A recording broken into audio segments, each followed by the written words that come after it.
Hi, and welcome to Pass It On. My name is Corey Johnson. Meg Peck is going to be, she's going to be my co-host. And we're here today with Gayle King.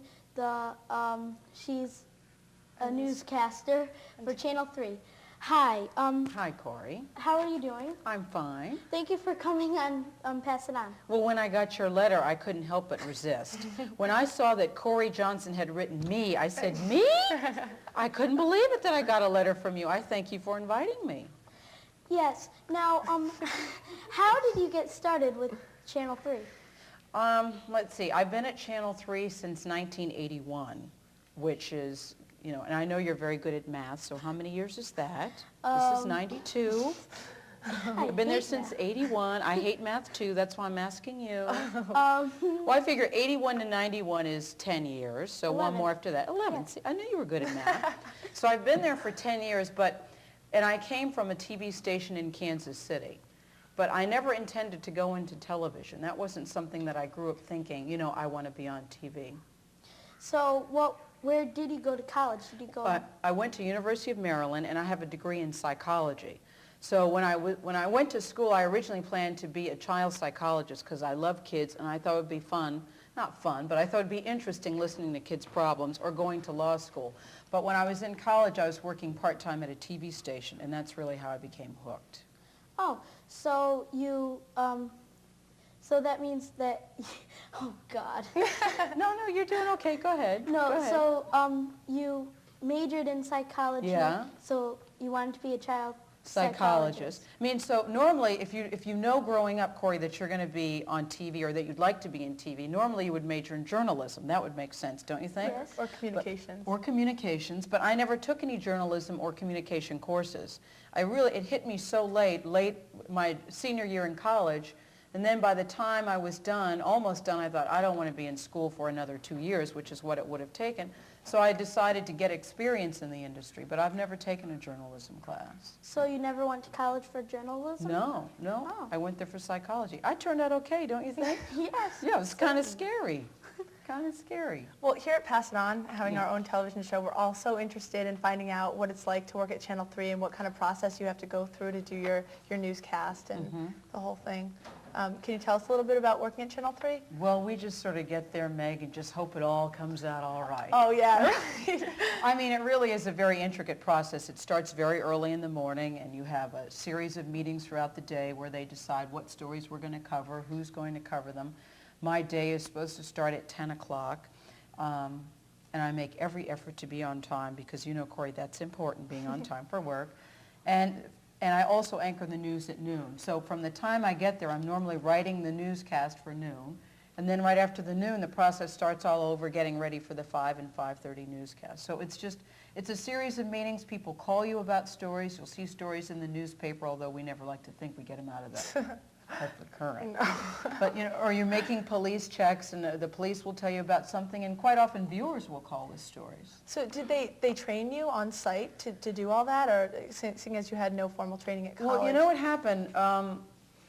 When I was working part-time at the TV station as a production assistant, which is really the entry-level position in the industry, you find very quickly who is interested in helping you, who doesn't mind you asking 50 million questions. Because when you're first starting out on a job, Corey, and you don't know anything, I think the only way you can learn is to ask questions. And so I did that, and I learned a lot just by watching people and asking questions. But I was also in a reporter training program where they train you for a year in Washington with the understanding that at the end of that year, you have to go out and get a real job. This is just a training program. We'll help you put your resume tape together, and then after that, kid, you're on your own. But I went from a production assistant in Washington, I'm from Maryland, I went to the University of Maryland, to a news writing job in Baltimore, and got that job because they figured, she's been working in Washington, she must be very good. And on your resume, you can do what I call creative writing. Yes. Without lying. You can do creative writing. It's not lying. And they gave me a writing test, and I passed, and I was hired there. And from there, I went to a reporter training program. And from there, it's just been, Kansas City and then Connecticut. Wow. Yeah, I mean, my husband and I came here in 81 intending to stay 3 years, and then we were going to move on. I mean, and then, that was 11 years ago. And now I figure we're here, we're living in Glastonbury, and I think that this is home. Oh, great. That's wonderful. I think so. knock on wood. But you know, this is a crazy business because it all relies on ratings. So that you know, you can think you're doing a good job and you can hear people say, oh, Gayle, I really like you, I think you're great, but if your newscast doesn't get ratings, you don't have a job, which is also very scary. Right, so what would your advice be to someone who was going to college for journalism? Do you think that that's kind of a waste of time? No, I absolutely don't think it's a waste of time. I do think that it's very competitive.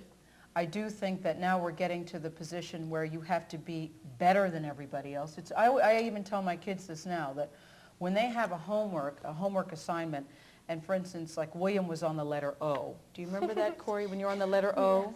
So he had to cut out O words. That was his assignment, bring in O words. And he was only supposed to bring in 2. And I said, no, you know, William, I think you ought to bring in 3. And he said, why do I have to do that? I only need 2. He's 5. Why do I have to do that? And I was saying, because I always think that you should do more than what's asked of you. I always think that you should be better prepared than everybody else. You shouldn't wait till the last minute to get an assignment done. And that's sort of how I view the philosophy really about any job. I just think people have to be prepared and have to know that the competition is tough. But I would never not encourage anybody not to do it. Right. You have to have the desire, though, because I think it's tough. I think that it's tough. Did you move straight to Glastonbury, or did you live somewhere else before you moved to Glastonbury? In Connecticut? Yes. When we first moved here, we lived in Newington. Have you heard of Newington? Yes. Okay. Then we lived in Hamden. Have you heard of that? That's outside of New Haven. Yeah. Because my husband went to Yale, which is in New Haven, so we were moving so he could get closer to the law school. Then from Hamden, we moved to Meriden. Heard of that too? Yeah. There are 169 towns in Connecticut. If I keep working on it, maybe I'll live in all of them. And then we moved to Glastonbury a year ago. But, you know, we've just built a house here, and I can't see us moving anytime soon, if ever. I say, this is my final resting place. I sort of think about getting a little cemetery plot in the backyard. I say, this is it for me. Oh, that's great. So, will you tell us about yourself? Like, what kind of vacations do you like to go on? Do you have any pets? Like, I don't have any pets, which is a subject of discussion in our home, because my husband he didn't grow up with dogs, so he's not a dog person. The kids and I all really want a dog very badly. And as you'll know, Corey, in marriage, you choose your battles carefully. Are you married? no? No, you're not married. Okay. When you get married, you choose your battles carefully, and the kids now are losing on the dog battle. You know, Bill says we can have a dog if you keep the dog outside, and I think, well, you might as well not have a dog. I grew up in a house where, and I don't think you have to go to this extreme, but the dog used to jump on the bed, and, you know, that was no big deal for us. So I don't want a dog if you have to keep the dog outside. So we have no dogs, although we're sort of wearing Daddy down, so we're hoping that that will change. The kids and I are ganging up on him. And when it comes to vacations, we're at the point where the kids are 5 and 6 years old. So our idea of a fun vacation is something that they would enjoy. So what do you think you like to do when you're 5 and 6 when it comes to vacation? Disney World. All right. What do you think, Meg? I don't know. We used to go to lakes and places around here, and we liked those a lot. There was a neat one, was it Lake Winnipesaukee or something? Had a huge I heard of that. slide. Yeah, we I went heard of there. that. Huge slide I on heard We of went that. there. Yes. But you win, Corey, because we went to Disney World in January. Ooh. And that was great, great fun.